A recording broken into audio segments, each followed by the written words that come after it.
Hello, good evening, and welcome to a continuation of our reading of General Sun Tzu's The Art of War.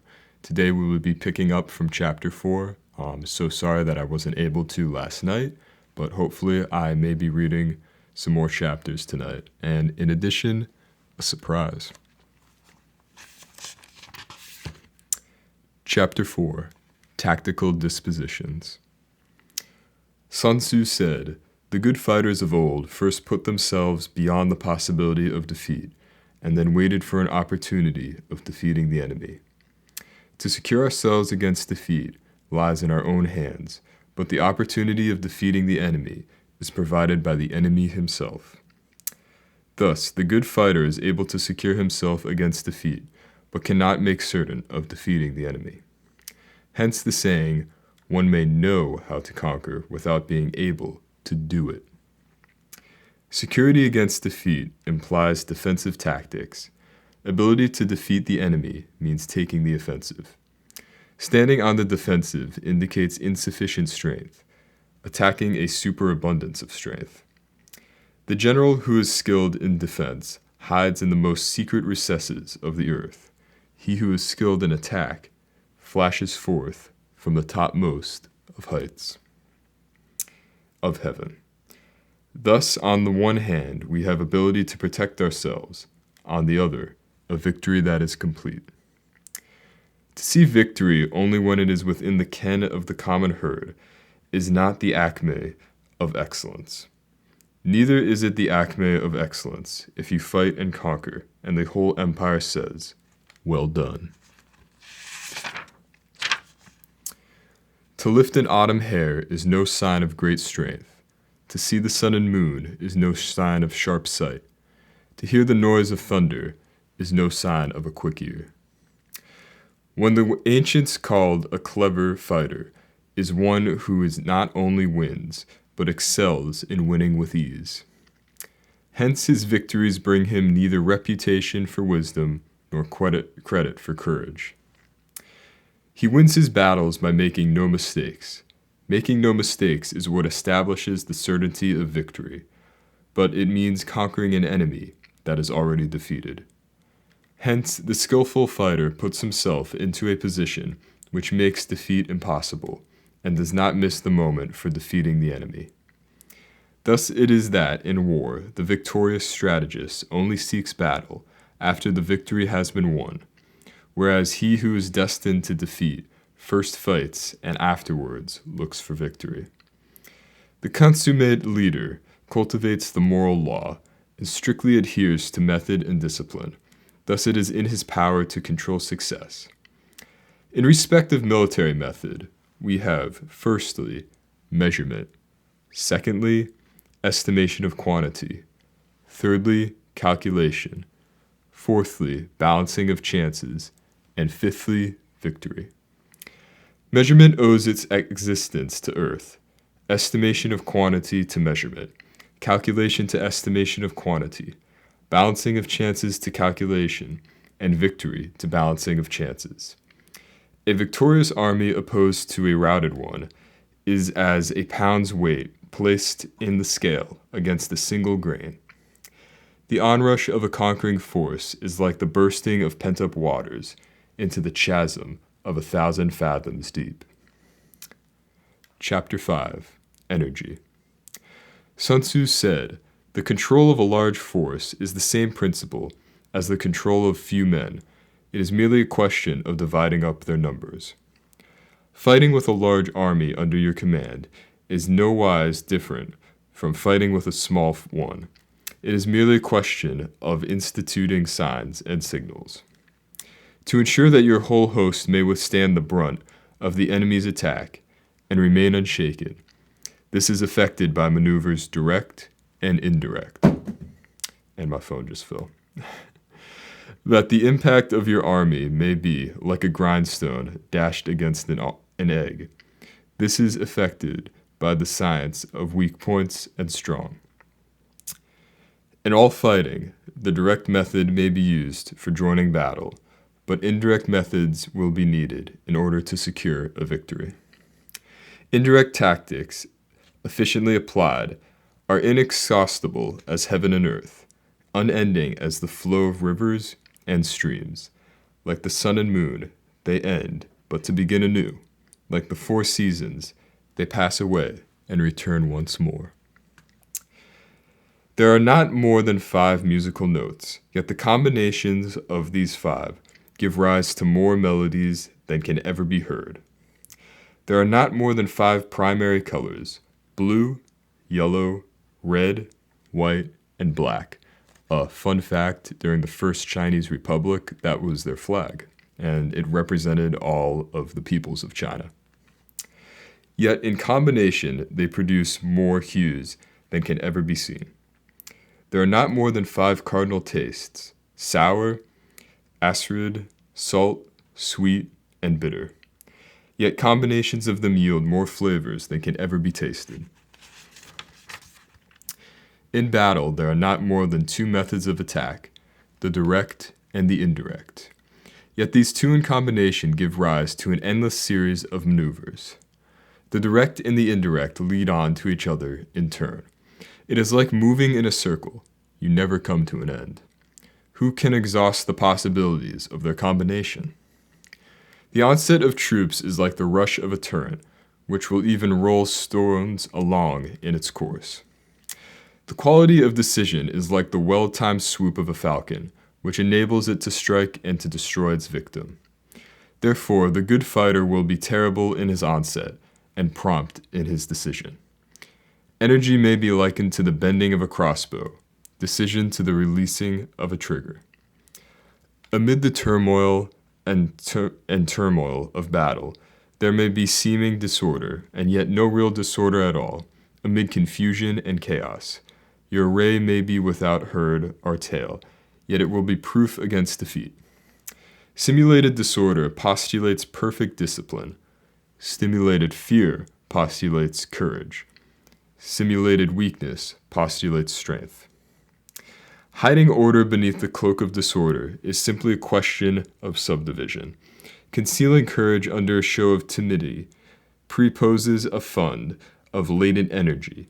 Masking strength with weakness is to be effected by tactical dispositions. Thus, one who is skillful at keeping the enemy on the move maintains deceitful appearances, according to which the enemy will act. He sacrifices something that the enemy may snatch at it. By holding out baits, he keeps him on the march. Then, with a body of picked men, he lies in wait for him. The clever combatant looks to the effect of combined energy and does not require too much from individuals. Hence his ability to pick out the right men and utilize combined energy. When he utilizes combined energy, his fighting men become, as it were, like unto rolling logs or stones. For it is the nature of a log or stone to remain motionless on level ground, and to move when on a slope, if four-cornered, to come to a standstill, but if round-shaped, to go rolling down. Thus, the energy developed by good fighting men is as the momentum of a round stone rolled down a mountain thousands of feet in height. So much on the subject of energy.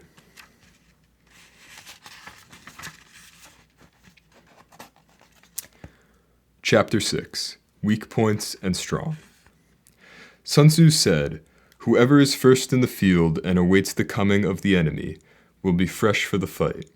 Whoever is second in the field and has to hasten to battle will arrive exhausted." Therefore, the clever combatant imposes his will on the enemy, but does not allow the enemy's will to be imposed on him. By holding out advantages to him, he can cause the enemy to approach of his own accord, or by inflicting damage, he can make it impossible for the enemy to draw near. If the enemy is taking his ease, he can harass him. If well supplied with food, he can starve him out. If quietly encamped, he can force him to move. Appear at points which the enemy must hasten to defend. March swiftly to places where you are not expected. An army may march great distances without distress, if it marches through country where the enemy is not.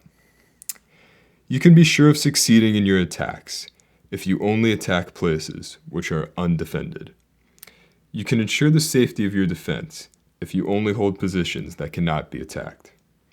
Hence, that general is skillful in attack whose opponent does not know when to defend, and he is skillful in defense whose opponent does not know what to attack.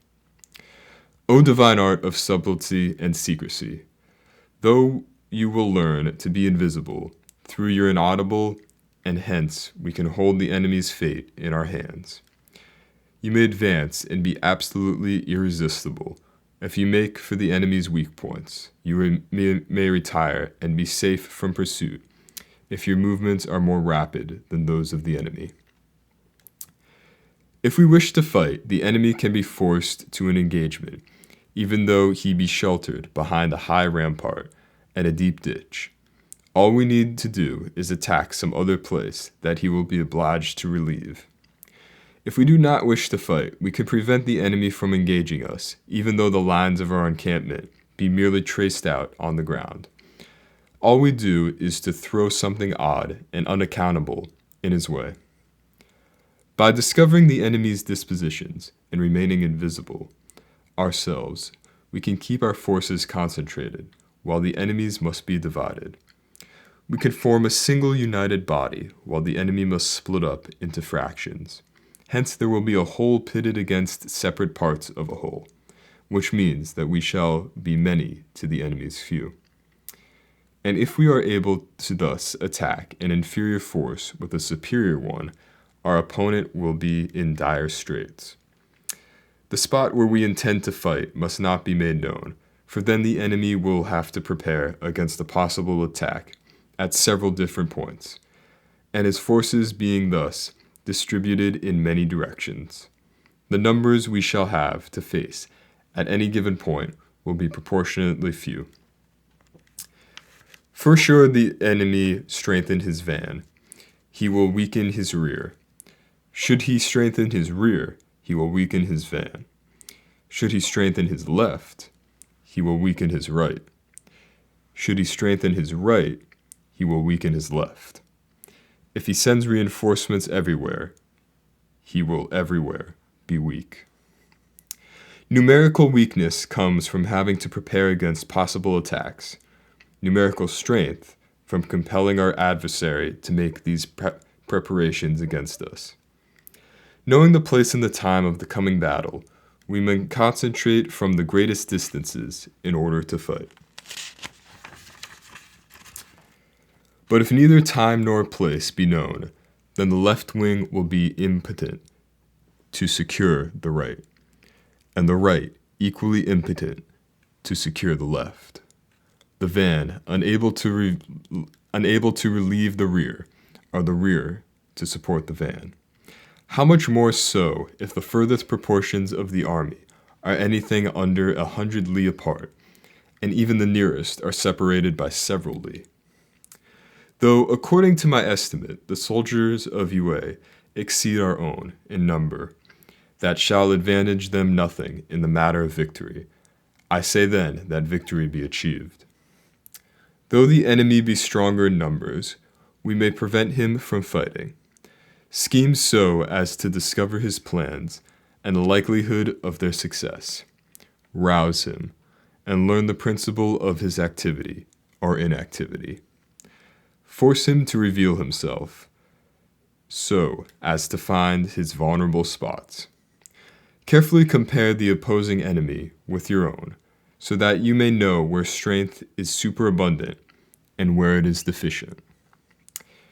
In making tactical dispositions, the highest pitch you can attain is to conceal them. Conceal your dispositions, and you will be safe from the prying of the subtest spies, from the machinations of the wisest brains. How victory may be produced for them out of the enemy's own tactics, that is what the multitude cannot comprehend. All men can see the tactics whereby I conquer, but what none can see is the strategy out of which victory is evolved. Do not repeat the tactics which have gained you one victory, but let your methods be regulated by the infinite variety of circumstances. Military tactics are like unto water, for water in its natural course runs away from high places and hastens downwards. So in war, the way is to avoid what is strong and to strike what is weak. Water shapes its course according to the nature of the ground over which it flows. The soldier works out his victory in relation to the foe whom he is facing. Therefore, just as water retains no constant shape, so in warfare there are no constant conditions. He who can modify his tactics in relation to his opponent, and thereby succeed in winning, may be called a heaven-born captain. The 5 elements, water, fire, wood, metal, and earth, are not always equally predominant. The 4 seasons make way for each other in turn. There are short days and long. The moon has its periods of waning and waxing. All right. And tomorrow I shall pick up from chapter 7 and also be doing a new project as well. Stay tuned.